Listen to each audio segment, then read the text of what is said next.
我这么做还不都是为了你好？你怎么一点都不知道感恩？这次考试怎么只考了这么点分？你对得起我辛辛苦苦赚钱供你读书吗？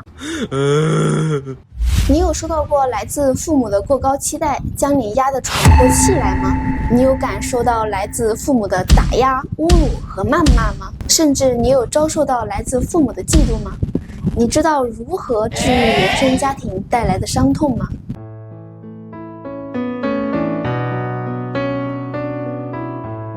嗨，大家好，我是甜甜。今天的这期影片呢，我想给到所有原生家庭有创伤的孩子10条建议。前段时间我在跟身边的朋友聊天的时候呢，我才发现我身边其实有非常多饱受原生家庭伤害的孩子。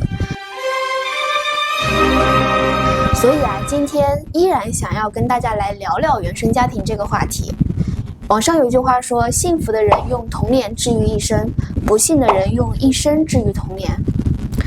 由于呢，我自己也是同样被原生家庭伤害过的，所以呢，我自认为我对原生家庭不幸的孩子呢，特别的能够感同身受。今天呢，不想再跟大家来聊原生家庭是如何伤害我们的，网上之类的话题呢，也是非常的多了。我估计屏幕前的你也不想再提那一套陈词滥调了。我不听！今天呢，想给大家带来一套切实有效的解决方案，也希望呢能够对屏幕前的你有那么一点点小的帮助。想要提前说明一点的是今天的这支视频呢，我只是想要给原生家庭不幸福的朋友的建议。如果屏幕前的你生活美满，父慈母爱，那么你不需要看这支视频，把视频关掉就好了。好了，那我们现在就开始吧。想要治疗原生家庭给自己带来的伤痛呢，首先呢，第一点也是我认为最重要的一点，就是阻隔污染源，和父母建立边界感。从物理上远离父母，从距离上隔绝糟糕的原生家庭。在我们成为一个成年人之后如果我们没有办法改变我们父母的固执、偏见和守旧，我们完全可以选择离他们远远的。你可以从小乡镇来到大城市打拼，你也可以选择背井离乡，来到另外一个国度从头开始。这或许刚开始对于我们来说是比较难的，但是呢，我相信只要你踏出了第一步，在另外一个城市里站稳脚跟之后呢，我相信你一定可以收获到一个非常自由、非常惬意的人生。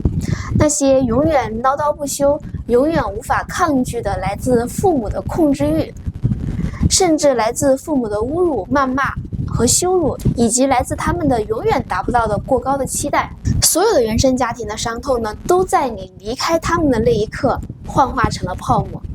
我觉得在饱受原生家庭折磨的孩子身上，没有什么比远离家庭这个做法更能够让人得到解脱的了。那我想说的第二点就是经济独立，经济独立才能够人格自由。这一点也是被很多人反复强调说烂了的。我相信绝大多数的朋友都知道经济独立的重要性。原生家庭呢，它不仅控制着我们，同时呢，也给我们带来了不少的经济支持。这也是我们很难能够离开原生家庭的重要原因。我们从小到大的教育费用、学费、生活费等等，也是父母口中不停地拿来镇压孩子的最有力的措辞。所以很多孩子不能够完全脱离父母的高压控制，也是因为经济方面的因素。我也是特别的能够理解。那么在这个时候经济独立就显得格外的重要了。只有经济独立才能够人格自由，这句话说的真的是一点都没有错。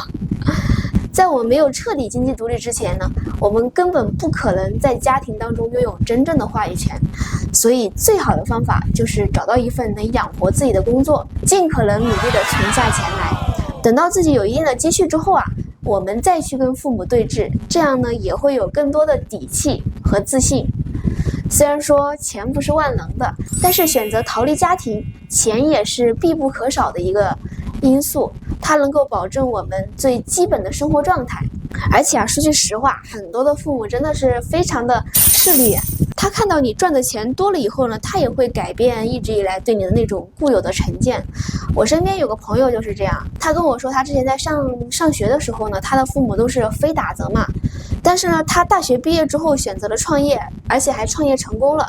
从此之后啊，他就能够非常明显的能够感觉到，整个家庭对他的态度发生了180度的大转弯。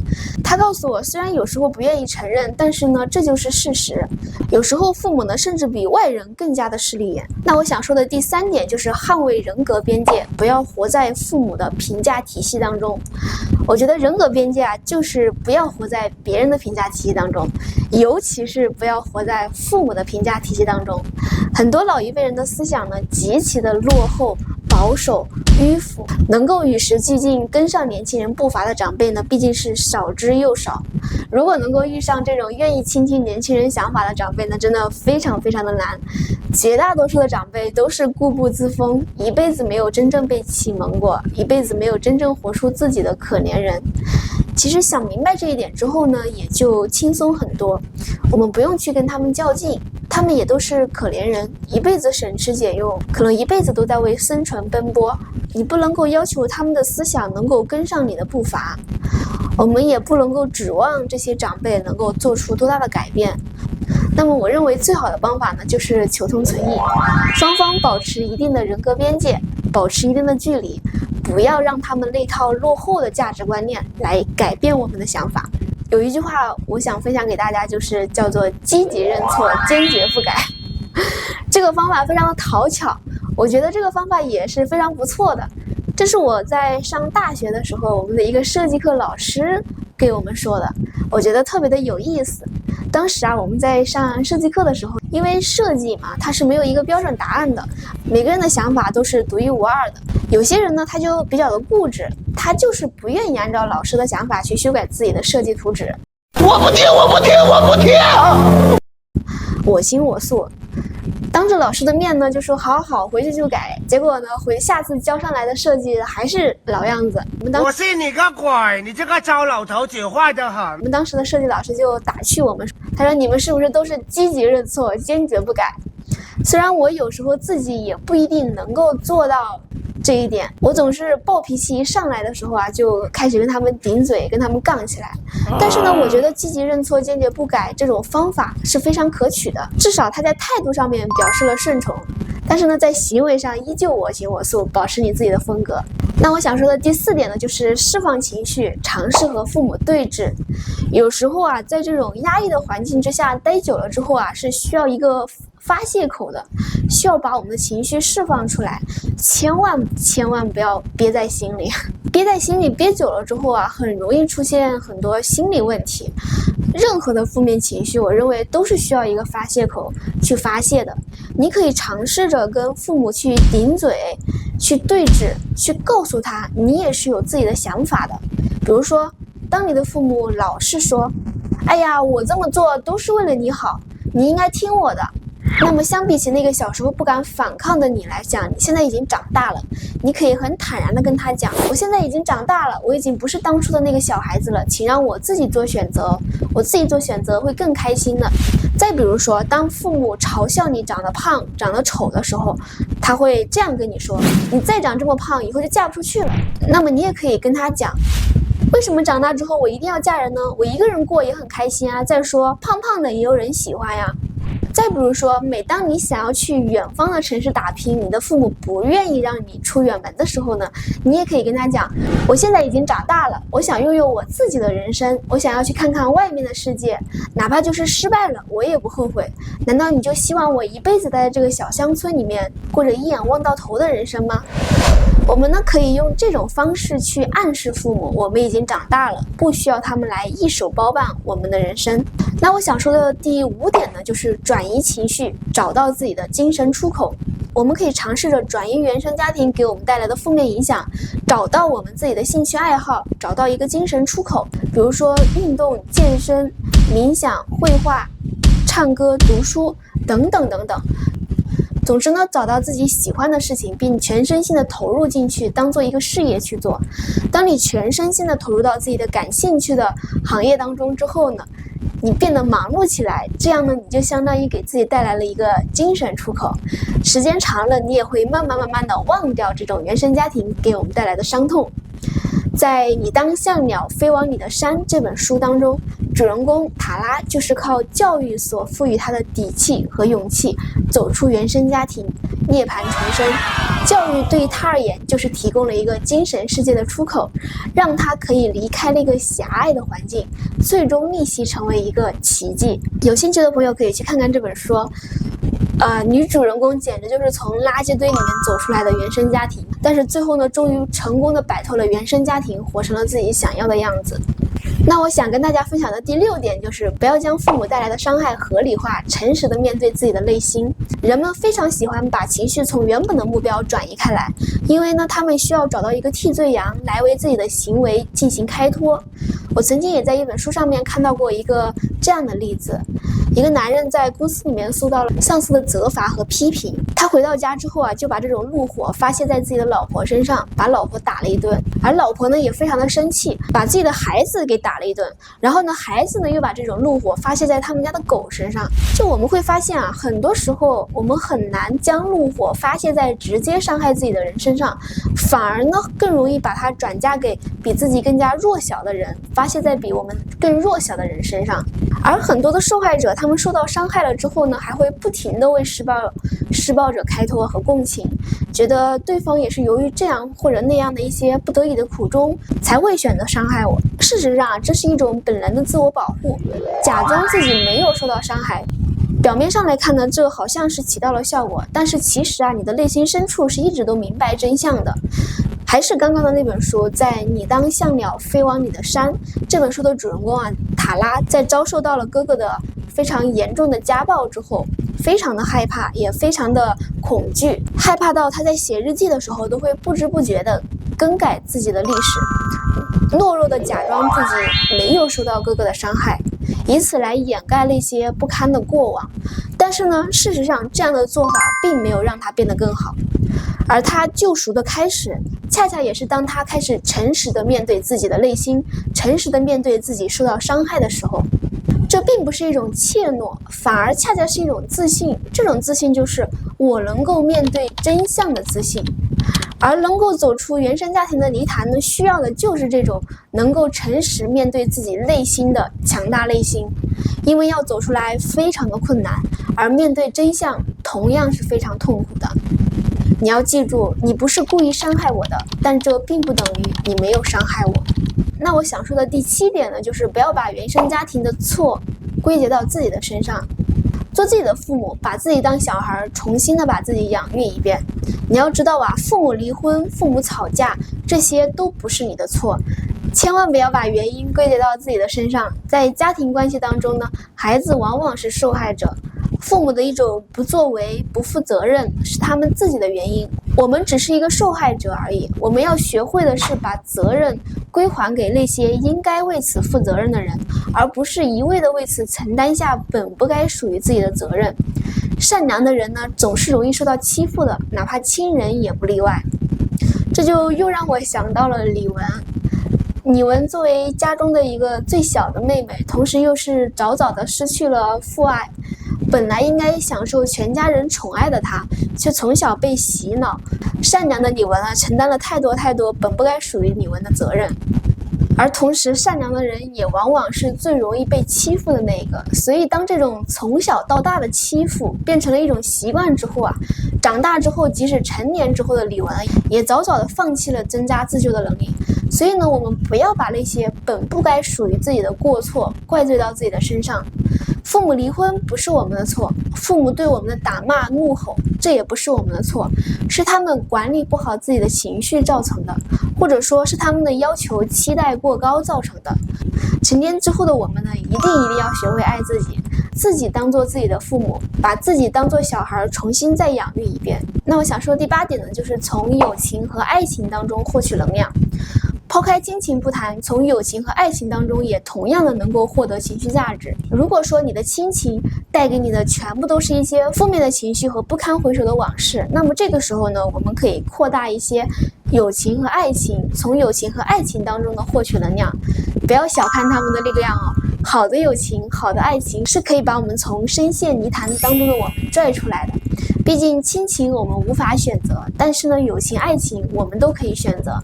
我们可以选择志趣相投的朋友，臭味相投的伴侣，远离父母，远离家乡，和我爱的人共度一生。我相信好的伴侣，好的友情一定能够给我们带来我们所需要的那份温暖、快乐和情绪价值。我自己就是这样一个例子。我的原生家庭也是非常的糟糕的，但是呢，我的友情和爱情都非常的圆满。毕竟要是相处不来，就没有办法成为朋友了，更没有办法成为伴侣呢，你说对吗？我有非常要好的可以无话不谈的闺蜜，也有非常契合的灵魂伴侣，我觉得这就够了。亲情、爱情、友情，我已经占了其中的2样，我已经非常的满足了。那我想说的第9点就是尝试心理咨询。有很多人可能会觉得去做心理咨询是一件非常丢人的事情，但是事实上不是的。在很多原生家庭导致的非常严重的抑郁症的情况下，一定不要忘记还可以通过这样一种科学的手段去治疗。但是由于心理医生在中国还没有大量的普及开来，所以很多人可能还没有习惯去咨询心理医生。但是其实在国外的心理医生已经非常非常的普及了。如果大家心里有什么过不去的坎儿，有什么想不通的事情，一定要及时就医。你要知道，这真的不是你的错。在痛苦的原生家庭当中，你只是一个受伤的孩子呀。那我想说的第10点就是，我们可以选择不原谅父母，学会爱自己。你可以选择不原谅父母，你拥有着说不的权利，能够决定你人生的人只有你自己。如果你的原生家庭已经给你带来了非常严重的无法弥补、无法和解的抑郁情绪，那么在这个时候，该离开的父母就离开，该放弃的原生家庭就放弃。总之在你还没有强大到可以独自对付这些污染源的时候呢，一定要选择离开。虽然我知道这是非常难的一件事情，但是呢，对于一个永远无法处理好的关系，放弃和远离就是最好的做法。拿出时间和精力去好好的爱自己。你要知道在你自己的世界当中，你永远都是最重要的那一个。任何人，包括你的父母、你的亲人，都是你人生当中的配角。也许等到有那么一天，你的精神强大了，你可以选择再回来。哪怕就是你永远无法强大到和这些污染源共处，那又有什么关系呢？人不能战胜所有的事情一定要学会有所取舍。这让我想到了我最近在网上看到的一个例子，就是一个叫王永强的北大博士后和他的吸血鬼父母的故事。王永强呢，他是一个出生在非常贫困的家庭当中，靠着自己的刻苦努力和课外兼职，一直读到了北大博士后，非常非常的厉害。在读书期间父母不仅不给学费，还一直从王永强的手中去要钱。王永强呢，在那个时候一边艰难的打工，一边努力的学习，同时呢还要给家里人打生活费。但是呢，他的父母好像并不满足于他给的这点钱。后面王永强结婚之后他的父母还向女方那边要钱，张开血盆大口要钱，最后逼得他的儿子和儿媳离了婚。这个时候王永强心灰意冷地远赴了美国定居，这一去就是20年，直到他的母亲临死之前都没有回来看过一次。还有像之前的网上的刘学周的事件，一生下来就被父母卖了换彩礼钱，最后导致刘学周心灰意冷自杀身亡。这种事件其实在网上也是比比皆是的，比如说还有张韶涵，还有梅艳芳。毕竟生孩子不需要参加考试，是个人都可以当父母，对吧？当然呢，以上的几个例子也是非常非常极端的。我想在一般情况下，父母不会自私自利到这种程度吧。我想绝大部分的亲子关系都是处在一个想断不能断，想和平相处又没法和平相处的那种纠结、矛盾、痛苦的状况之下。正如一句话所说的，父母给我们的爱刚刚好，既没有多到让我们成长成为一个幸福的人，也没有少到让我安心返校抛弃他们。那份爱的分量刚刚好，让人痛苦一生。那么在视频的最后的结尾呢，我想用你当像鸟一样飞往你的山的作者的话来送给屏幕前的每一个人。 And you said something in an interview that I was really struck by, its power. And this is for everybody in the room who's watching and anybody who's watching who needs to hear it. You said, you can love someone and still choose to say goodbye to them. You said, You can miss a person every day and still be glad that they're no longer in your life. 好啦，感谢大家能够看到这里，希望每一个遭受原生家庭痛苦的孩子都能够尽快的走出这种阴影，过上正常人的生活。如果本视频能够对你有那么一点小小的帮助的话呢，那我就非常开心了。我是甜甜，喜欢我的视频呢，不要忘了点赞、收藏、关注我，每周定期更新生活日常和所思所想。我们下期再见啦，拜拜。